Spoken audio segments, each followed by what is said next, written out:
Amadou Ibra Kane moom mi nga xamante ni moo di président du conseil des éditeurs des diffuseurs et éditeurs de presse au Sénégal tey jii nag bu ñu ko invité c'est parce que structure bi nga xamante ni moom moo ko daal di jiite ni ki démb dañoo génne benn communiqué wax jafe-jafe yi nga xamante ni moom la ñuy dund loolu nag ñàkkul ni certainement danañ ci dellu en détail mais déjà gannaaw ba ñu la nuyoo Mamadou ñu laisse le soin déjà nga nuyu ñi nga xamante ne di les téléspectateurs de la télévision Futurs Médias. maa ngi nuyu téléspectateurs TFM. Di nuyu tous les journalistes du groupe et techniciens tous les travailleurs des médias yu nekk dans le groupe GFM maa ngi rafetlu également invitation bi parce que presse bi dafa tollu diggante ñun ñi nga xam ne ñun ñooy journalistes yi nag ñun ñoo war a xeexal suñu bopp parce que bu ñu xeexalul suñu bopp affaire bi dina jur li nga xam ne Sénégal dina ko rëccu. Journalistes yi dinañ ko rëccu société civile dinañ ko rëccu les citoyens dinañ ko rëccu donc loolu moo waral tey ñu ngi rafetlu sa émission bi pour ñu mën a vulgariser les problèmes de la presse. Voilà donc Mamadou ni nga ko waxee déjà dans l'introduction de tes propos gis nañu ni que mbas bi bu mu duggee Sénégal cela fait maintenant à peu près 7 mois de mars la fi duggoon boobu ak léegi ci xayma ñu gis ni si la ñu jot a am premier cas donc entre temps il y a eu énormément de cas ñu gis ni tamit ci diggante bi coronavirus bi dafa dem ba impacté ci fonctionnement entreprise de presse yi bu ñu nee entreprise yëpp bu ñu nee entreprise nag xel war a woon a dem aussi ci entreprise de presse yi notamment ce qu'il y a au Sénégal waaye gis nañu ni que effectivement il y a des difficultés tey jii boo ko doon xayma lan lañ ci mën a wax exactement pour ñu mën a mesurer impact bi nga xamante ni coronavirus bi def na ko ci entreprise de presse yi au Sénégal. waaw le patronat de la presse dafa yaakaar ne bu fekkoon ne moom moo tëb rek wax ay chiffres kenn du ko gëm. moo tax ñu jël un expert de l'ONECA qui est donc assermenté et agréé pour mu def une étude scientifique sur les entreprises de presse. Un expert comptable agréé waaw. Expert comptable bi daal di génne ay chiffres yi nga xam ne même bu ñu ko xamuloon ñun vraiment ñu ngi ko doon yëg ci suñu entreprise yi donc muy ay perte de recettes rien que pour les 3 premiers mois de la pandémie maanaam mois de mars mois d'avril ak mai muy deuxième trimestre bu 2020 nous avons une perte de plus de 4 milliards de francs CFA. te xam nga yaa ngi ne léegi mbas mi am na fi près de 7 mois donc loolu boo ko multiplier par le nombre de mois yi si tegu donc nous sommes environ entre 8 et 9 milliards de francs CFA donc perte yooyu dafa nekk ay pertes yu métti au point que tey entreprise de presse yi kenn waxatul affaire u licenciement kenn waxatul affaire maintien de l'emploi fu mu nekk nii ngi wax affaire existence même entreprise de presse. Maanaam ça devient finalement une question vitale ni nga ko waxee. Une question de vie ou de mort fu mu nekk nii c'est une question de survie parce que boo xoolee secteur comme la presse écrite dafa am une perte de recette de 70%. Presse écrite maanaam les journaux qu'on vend et en même temps la publicité boo xoolee la télévision ñu mel ni yéen tey y a une perte au minimum de 54%. boo xoolee la radio ak la presse en ligne et les autres supports de médias une perte au moins de 45%. te loolu la situation ne s'est pas améliorée de beaucoup depuis la fin du premier trimestre du second trimestre de l'an 2020 et comme ni ñu ko xamee ñun ñëpp la maladie n'est pas près de disparaître au Sénégal. 2020 c'est sûr que dinañ nekk ci mbas mi et peut-être même 2021 et au-delà. D'après les prévisions d'ailleurs. waaw d'après les prévisions des scientifiques. donc loolu mooy wane ne que situation bi dafa jàmp xam nga lu tax ñuy lancer un cri d'alarme parce que presse secteur économique la mais du n'importe quel secteur économique presse dafa am solo ci réew. bokk na ci équilibré réew. waaw amul presse bu nga xam ne amul réew bu nga xam ne amul société bu nga xam ne dina mën a dem sans presse bi c'est inhérent à la société humaine presse bi dafa am rôle bu muy jouer ici au Sénégal yàgg nañ ko bàkku ne ngir presse Sénégal moo tax ñu am ay alternance politique en 2000 et en 2012 alternance démocratique. mais alternance démocratique et politique c'est-à-dire changement de régime yàgg nañu di rafetlu rôle bi nga xam ne presse bi da koy jouer dans la stabilité politique et sociale parce que Sénégal jàmm la paix loolu presse bi am na ci contribution bu rëy bu mu ci am tey ñu ngi xeex contre le coronavirus bu amuloon la presse kon xeex du am dégg nga parce que te presse bi moom mooy vecteur de transmission de l'information au niveau du citoyen pour ñu mun a xam ban danger la ñu am à faire face donc la presse est fondamentale te presse boobu bés bu su fi nekkatul dégg nga loraange lay nekk pour État Sénégal pour démocratie Sénégal pour citoyen Sénégal pour les partis politiques pour les institutions loolu moo tax du affaire disons journaliste rek mais affaire réew mi yëpp la donc dañu war a fexe ñu trouver les voies et moyens comme ni ko président de la République donc waxee ne la presse est un secteur névralgique qui a été particulièrement impacté et loolu moo tax la presse est éligible au fonds Covid donc 19 mooy les 1000 milliards là pour que ñu mun a fexe trouver ay ressources pour que la presse ne disparaisse pas. Parce que aujourd'hui c'est ça le problème. mais est-ce que tamit maanaam pandémie coronavirus bi mettre un petit peu à nu maanaam l'investissement bi nga xamante ne le modèle d'investissement bi nga xamante moom la ñuy développer dans la presse par exemple. Non, c'est pas le modèle. Parce que très souvent dama jàpp c'est des mécènes, c'est des bonnes volontés yi nga xam ne ñooy ñëw créer seen entreprise di si jëlee maanaam certainement des profits tout en sachant que entreprise de presse yi quand même du lu totalement li nga xam ne dafa rentable ça on le sait déjà c'est pas forcément rentable mais est-ce que tamit le modèle économique bi nga xamante ni moom la ñu taxaw pour la création des entreprises de presse aussi doonul li nga xamante ni véritablement cela a été mis à nu disons par la pandémie de Covid-19. waaw c'est-à-dire que effectivement presse du Sénégal depuis léegi ay décennies dafa connaître ay problèmes économiques très sérieux de manière structurelle sax te sax bu ñuy xoolee même avant la pandémie am na ay entreprises de presse yi nga xam ne en réalité elles sont en situation de faillite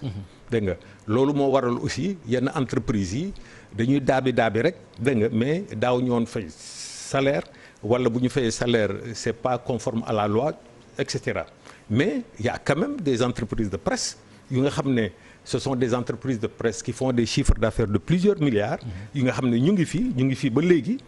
même si elles ont subi la crise entreprise yooyu dañu wane ne que le secteur de la presse peut être un secteur rentable effectivement waaw mais dafa am ay conditions yu nga xam ne dañ ko war a tëral pour que environnement de la presse soit favorable pour qu'on ait une presse qui soit viable donc certainement libre et indépendante. On appelle du pied déjà par rapport à code de la presse bi nga xamante ni déjà waaw code de la presse bi dafa joxe ay principes généraux mais code boo gis loi boo gis souvent dafay laaj ay textes d'application textes d'application yooyu ñoom ñooy joxe un contenu au code de la presse et malheureusement pour le moment on peut dire que code de la presse c'est une coquille vide ay principes généraux rek la dégagé mais par exemple lu mel ni loi sur la publicité ba léegi amul parce que la loi sur la publicité bu nga xam ne moo fi nekkoon elle date de 1983 te ba pare moom sax amul woon texte d'application il n'y a jamais eu de décret d'application. Publicité bi déjà yéen daan ngeen ko kaas ni nga ko seqee que li nga xam mooy les services publics aussi yéen a ngi ko doon wax aussi. oui non c'est-à-dire que te loolu aussi code de la presse réglé na ko pour le financement du service public des médias dits de service public ak pour le privé loolu yëpp code bi réglé na ko mais textes yi nga xam ne ñoom ñoo ci war a topp dégg nga textes yooyu ñoom ñoo enfin moom la ñu jëlagul et loolu moo tax le code de la presse pour le moment c'est une coquille vide dégg nga il faut que le gouvernement le président de la République am la volonté politique pour que ces textes-là ñu jël leen comme ni ma waxee léegi la loi sur la publicité la loi sur le statut de l'entreprise de presse parce que c'est important aujourd'hui ku jóg rek ne da ngay créer sa entreprise ne entreprise de presse la mais te ñu ci bare ñu ci ëpp du ñu régler du ñu respecter les normes donc dafa am ay normes yi nga xam ne war nañ ko respecter pour mun a nekk entreprise de presse et loolu bu ñu jëlee le décret sur le statut de l'entreprise de presse loolu dafay permettre ñu daal di assainir le secteur de la même manière au niveau des journalistes fu mu nekk nii ku jóg rek ne journaliste nga mais carte de presse carte nationale de presse moom mooy permettre ñu mun a ràññee kan mooy journaliste kan moo dul journaliste parce que ñu bare dañuy defarlu seen bopp ay carte dem ci manifestation yi di def ay raquettes di laajte ay per diem dégg nga alors que loolu c'est en contradiction avec donc l'éthique professionnelle donc texte yooyu bu ñu leen jëlul tout comme la création du fonds d'appui et de développement de la presse coow li dafa bare tey autour de l'aide à la presse mais bu ñu créé woon ce fonds d'appui et de développement de la presse il n'y aurait pas ce problème donc am na ay textes yu bari nga xam ne ils sont au nombre de 13 bu ñu leen jëloon kon dinañ jox un contenu au code de la presse te dinañ assainir le secteur ñu créer nag un environnement juridique économique et fiscal qui soit propice aux entreprises de presse mais dans tous les cas comme ni ma la ko waxee am na ay entreprises de presse yi nga xam ne ay entreprises yu ngande même au niveau international qui sont des entreprises de presse parce que la presse est un secteur qui peut être rentable sans pour autant que ñu vendre notre âme au diable. Alors peut-être pour revenir concrètement au cas de coronavirus parce que peut-être moo expliqué un tout petit peu donc votre invitation sur le plateau de la TFM tey jii li ma bëggoon laajte mooy est-ce que tamit quelque part de manière vraiment concrète est-ce qu'au Sénégal il y a des entreprises yi nga xamante ni ils ont mis la clé sous le paillasson maanaam tëj gannaaw ba mbas bi ñëwee parce que ça fait maintenant 7 mois c'est une course d'endurance lu wóote woon moo di am na ñi nga xamante ni jamono ji boo matul toog nañu. waaw c'est que xam nga ñun la loi n'est jamais appliquée dans toute sa rigueur ici au Sénégal c'est pas seulement dans le secteur de la presse mais c'est dans tous les secteurs économiques beaucoup d'entreprises sont en situation de faillite néew ma depuis les 7 mois de la pandémie mais depuis des années et des années mais comme la loi ne s'applique pas les gens continuent di daba daaxe dégg nga et survivre comme ça en espérant qu'un jour des lendemains meilleurs. waaw des lendemains meilleurs mais ces entreprises-là certaines sont condamnées depuis des années mais elles continuent de survivre xëy na mbas mi dafa ñor pour parce que waaw non mbas mi ñenn ñi sax mbas mi du leen jekkali xam nga naka lañ koy wax ci wolof ne va pas les achever parce que yenn entreprise de presse yi ay lobby ñoo leen di financer te ay lobby ce ne sont pas ce n'est pas la rentabilité économique moom la ñu jiital dégg nga ñoom dañu am yeneen intérêt la ñu jiital et ils sont prêts à financer à fonds perdu ñooñu bu fekkee ne plan de résilience bi pour le secteur de la presse face à la Covid-19 bu fekkee ne amuñu financement bi ñooñu entreprises yooyu dinañu survivre mais loolu c'est un danger pour la République donc dañu war a fexe pour que ñu mën a am une presse libre et indépendante que l'État crée un cadre normatif qui soit propice aux entreprises de presse. Alors Mamadou Ibra Kane mooy suñu gan moom mi nga xam te ne moom moo jiite kuréel gi di conseil des diffuseurs et éditeurs de presse du Sénégal ba mbas bi commencé gis nañu ko njiitu réew mi en tout cas recevoir na pratiquement tous les segments de la société parmi lesquels yéen déjà yow yaa dirigé woon la délégation. Au sortir de cette rencontre nga xam ne am ngeen ko ak Macky Sall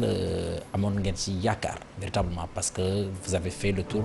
de l'essentiel des questions yi nga xamante ne moo concerné la presse et je pense que derrière aussi il y a eu disons une aide financière qui a été donc attribuée ñi nga xamante ne ñoom ñoo di presse bi tey jii xaalis boobu lan lañ ci mën a wax exactement.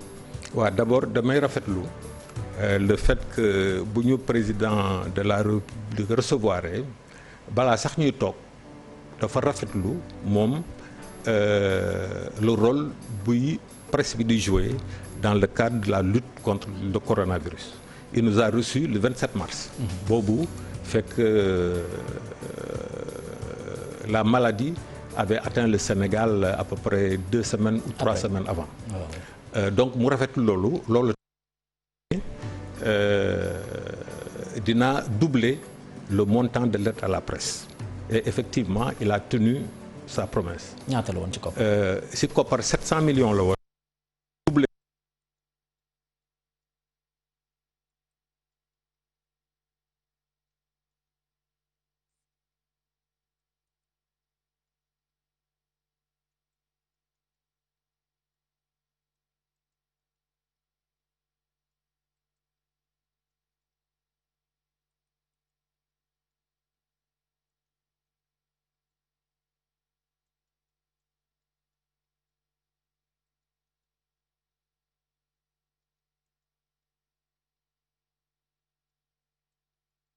pour la résilience du secteur de la presse. Donc vraiment président de la République, État du Sénégal nekk nañu ci ay dispositions yu baax pour aider la presse. Maintenant sa beneen fan donc question bi mooy xaalis boobu nga xam ne moom la ñu fa jëlee woon de passer de 700 millions à 1 milliard 400 millions. Malheureusement suñu ministre de tutelle le ministre de la culture et de la communication dafa pasar xaalis boobu c'est-à-dire que xaalis boobu entreprise de presse yi jotuñu ko dégg nga daf ko jox ay nit ñi nga xam ne amuñu ci wàll amuñu ci droit yéen a ngi fàttaliku certainement suñu confrère bu tudd Ibou Fall du petit tirailleur dégg nga te mu ne am na benn rappeur sax bu nga xam ne j'ai oublié son nom bu nga xam ne qu'il a bénéficié de l'aide à la presse am na ay animateurs de site dégg nga qui ne sont pas constitués en entreprise de presse ñu jox leen également xaalis am na ay rajo associatives et communautaires pas am na ay rajo associatives mais toutes les radios associatives et communautaires ñu jox leen xaalis alors que ñoom ce sont des associations et non pas des entreprises de presse le ministre se fonde sur le fait que loi bi nga xam ne moo fi nekkul elle n'a pas été remplacée la loi 86/04 parce que foofu dafa stipulé woon de manière claire comment on répartissait quels étaient les critères d'attribution de l'aide à la presse jamono boobu defe naa ñëw naa fii sax ci seen antenne ne loolu ay waxu cuune la dégg nga les autorités du ministère de la culture et de la communication n'ont pas lu le code de la presse code bi nga xam ne moom moo régir le secteur d'activité bu nga xam ne le ministère moom moo koy contrôler parce que dans les articles 42 à 45 il est dit de manière très claire et nette que l'aide à la presse est dévolue aux seules entreprises de presse donc c'est sur cette base-là la ñu waroon def la répartition de l'aide à la presse et malheureusement donc au finish sur 1 milliard 400 millions la presse n'a pas obtenu le quart de cette somme c'est-à-dire n'a même pas obtenu 350 millions et les sommes qui ont été données sont des sommes vraiment dérisoires pour les entreprises de presse et mun naam xaalis boobu bu ñu ko jotoon yenn tolof-tolof yi nekk tey dina wàññeeku bu baax waaw et donc de ce point de vue là vraiment ñu ngi koy ñaawlu ba léegi que parce que le ministère a fait du n'importe quoi jël xaalisu bu nga xam ne entreprise de presse yi ñoo ko moom mu jox ko ñeneen donc loolu ñu ngi koy kaas ba léegi. mais Mamadou est-ce que la presse peut continuer di dund ci pratiquement ndimbalu état bi maanaam aide à la presse ak li nga xam moo di fonds de résilience yi parce que aussi quelque part aussi c'est des investissements yi nga xamante ne ay nit a koy def pour que véritablement ñu rentabiliser ko mais tey jii su ma jàpp ci sama xalaat gu gàtt rek moo di ñoom itam war nañoo mën a teg ay mécanismes yi nga xamante ni xëy na bu aide état bi ñëwee day doon juste une plus-value mais day fekk ñoom ñu mënal seen bopp ba pare. waaw xam nga sànq maa ngi la doon wax ne am na ay entreprises yu mag a mag ñu ngi fii Sénégal. yi nga xam ne seen chiffre d'affaires plusieurs milliards la seen investissement plusieurs milliards la ñooñu xaaruñu état du Sénégal ñooñu dañu jël seen initiative bu bopp boo jëlee une entreprise comme Excaf qui est l'une des entreprises à la pointe de la technologie moom moo réalisé la TNT avec des compétences et un investissement uniquement national boo jëlee le groupe GFM aujourd'hui les investissements qu'ils ont fait mais aucun argent public n'est rentré dans GFM pour le financement de GFM les petits millions là yu ñu koy jox dizaines de millions yu ñu koy jox du loolu mooy tax GFM dox donc en réalité il faut que les gens se comprennent le secteur de l'information c'est un secteur comme ni ko président de la République waxee un secteur névralgique pour la nation sénégalaise ñun liggéey bu ñuy def dañuy remplir une mission de service public. mais dafa mel ni kàddu yooyu nga xamante ne attribué ko au chef de l'État dafa mel ni dafa safaanoog la réalité sur le terrain. parce que jiitu réew mi dana wax lii mais boo xoolee par rapport ak applicabilité bi day poser problème. lan ngay woowee applicabilité. de caractère névralgique maanaam mbébétu njiitu réew mi mooy que ni presse bi daal di dox boobu ak léegi am na ay mbir yi nga xamante ne jël nañ ko réfléchir ci. ba teg par exemple le code de la presse mais présentement ça traîne te gis nañ SYNPICS benn bu dul ñaari yoon génn nañu def ay déclarations comme quoi que ni il semblerait que ni y a une certaine manque de volonté un certain manque de volonté bi nga xamante ni gis nañ ko ci li nga xamante moo di état moo tax ma ne est-ce que kaddu njiitu réew mi la réalité d'accord kaddu njiitu réew mi dinaa ci ñëwaat mais dama bëgg a expliquer une chose la presse est un secteur névralgique pour la nation sénégalaise sànq maa ngi doon di wax ne rôle buy presse bi di jouer dans la démocratie dans l'alternance politique bu jot a am fii 2000 ak 2012 dans la stabilité politique et sociale dans la vulgarisation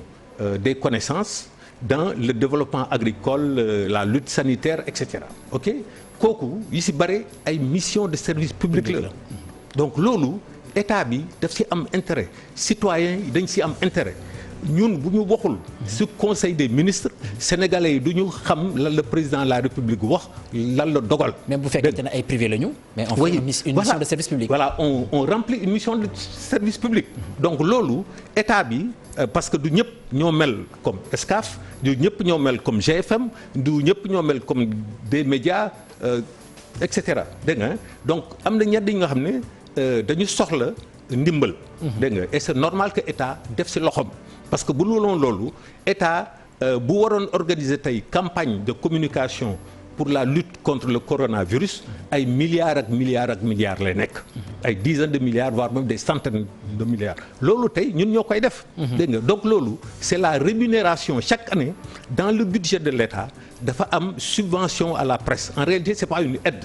dégg nga c'est la rémunération de la mission de service public. kon terme bi dañ ko galvaudé. te voilà oui dañ ko galvaudé quoi parce que du point de vue de la compréhension loolu la plupart du temps presse bi dañ koy faral di wax certaines personnes que pour la plupart du temps xaalis boobu tamit bu duggee ça va aussi dans la poche des entrepreneurs suñu pêche la pêche du Sénégal bu nekkee en difficulté l'agriculture bu nekkee en difficulté l'hôtellerie bu nekkee en difficulté le logement social bu nekkee en difficulté rôle lu état mooy dimbali secteur boobu pour que secteur boobu mu bañ a suux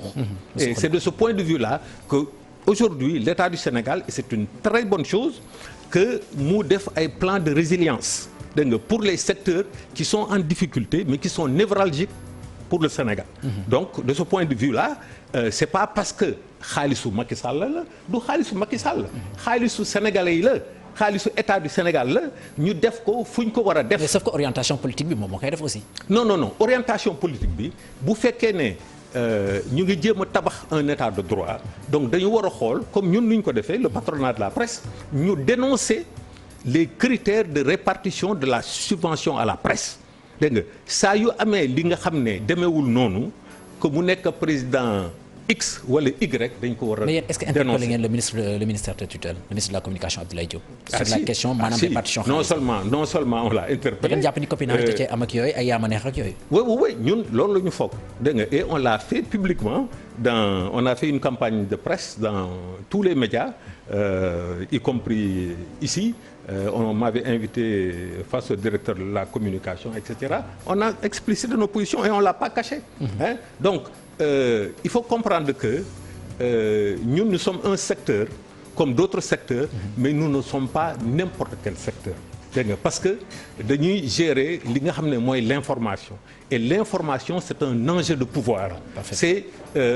c'est une influence sur la société et donc dafa am ay règles yi nga xam ne foofu la ñu ko war a. c'est pas pour rien que l'on parle de quatrième pouvoir. oui de quatrième pouvoir mais nous sommes là pour le citoyen sénégalais ñun nekkaluñu fi un régime nekkaluñu fi un président de la République un ministre et cetera ñoom am nañu ay médias. am na ay médias ñoo xam ne dañ leen di financer. dégg nga mais ñun dañu bëgg que les médias sénégalais soient des médias qui continuent d'être libres et indépendants pour ñu mën a renforcer la démocratie sénégalaise ñu mën a renforcer la stabilité politique et sociale. léegi nag le président de la République c'est un homme politique ok xam nga il a félicité la presse le 27 mars. jamono yu mujj rek lors d'un conseil présidentiel mu ne la presse crie au catastrophisme ak yooyu et cetera et cetera. par rapport à Corona oui mais moom su see noonu Sénégal léppay baax. dégg nga et ñun ñi presse dégg nga bu fekkoon ne ay ndunguru lañu ñun tamit dañuy lax li nga xam ne baaxul dégg nga ñu wax rek li nga xam ne moo baax mais ñun ku ñuy fay suñu patron mooy le citoyen sénégalais. ñun du régime moo ñuy fay du état moo ñuy fay donc loolu c'est normal c'est dans l'ordre des choses dégg nga moom day carte lu muy carte ñun tamit dañuy carte lu ñuy carte donc c'est tout le problème. mais est-ce que tey tamit jotul que tey jii presse bi diversifier ses activités parce que boo xoolee ba tey jii la presse sénégalaise c'est une presse bi nga xamante ne à la limite traditionnelle maanaam presse ni ko daan defee par le passé noonu rek la ñuy def mais est-ce que tey tamit jotul comme c'est devenu une entreprise de presse il y a d'autres activités yi nga xam ne mën nañu ko mener et qui entreraient disons dans le cadre de la presse pour véritablement am itam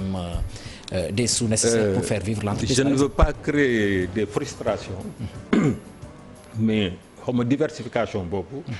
am na ay groupes de presse yi nga xam ne ñu ngi koy def. ñu koy def effectivement waaw te les plus grands groupes de presse. amuñu benn produit rek wala benn service rek bu nga xam ne moom la ñuy jaay déedéet. bu fekkee ne loolu kon ces groupes de presse là auraient disparu depuis longtemps. Maintenant il y a un autre aspect et c'est pourquoi le plan de résilience là également est important. Il faut que toute la presse sénégalaise muy rajo muy télé muy presse écrite def sa mutation vers le numérique te loolu ay xaalis yu takku la laaj dégg nga pour que ñu mën a bu amee une pandémie comme celle-là où les gens ont même peur de toucher un journal, un papier de journal, pas, ou bien les journalistes ont peur d'aller faire des reportages en tendant leur micro,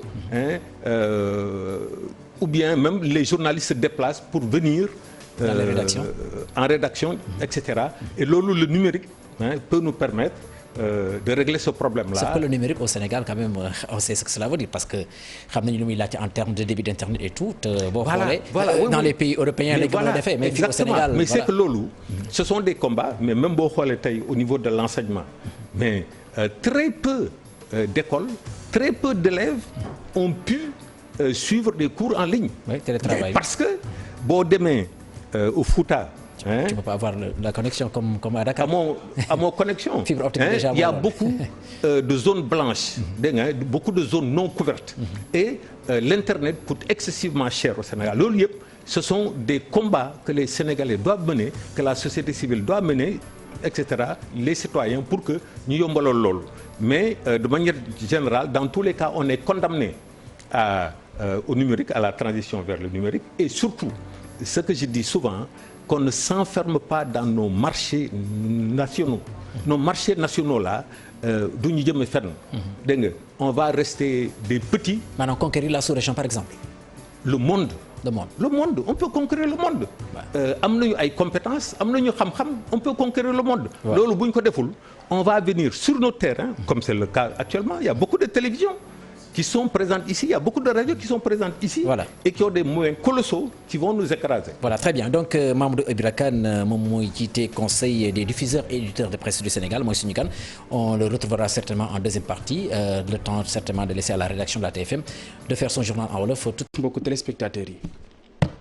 Voilà jërëjëf Cheikh Diop di rafetlu seen ànd ak télévision Futur Média nu ma ko waxee woon rek tout à l'heure donc suñu gan di Mamadou Ibra Kane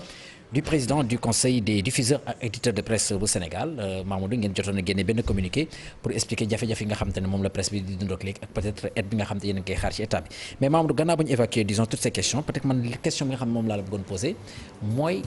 gis nañu que actuellement yéen a ngi demander à véritablement que état bi ñëw maanaam assainir le milieu en tant que tel et puis jox leen ay moyens pour que véritablement ngeen mën a def seen liggéey ci anam yi nga xam te noonu ngeen ko bëggee mais est-ce que aussi au sein des entreprises de presse yi nga xam te yooyu yàlla leen diriger nit ñi ñu ngi respecter convention collective bi parce que parfois ñu dégg ni comme quoi que ni dans certaines entreprises aussi que gars yi convention collective bi nga xamante ni moom moo régir maanaam le métier daanaka ci lu jëm ci wàllum payeur pratiquement gars yi ñu ko respecté tey ci lan nga ñu si mën a wax. waaw Cheikh Tidiane comme ni ma ko waxee sànq problème yi au niveau de la presse dañu bare am na ay textes yi nga xam ne gouvernement bi ça fait 3 ans. Et quelques mois jëlugu ko ba léegi code de la presse ñu ngi ko voté en juin 2017 président de la République daal di koy promulgué en juillet 2017 mais ba léegi aucun texte d'application n'a été pris et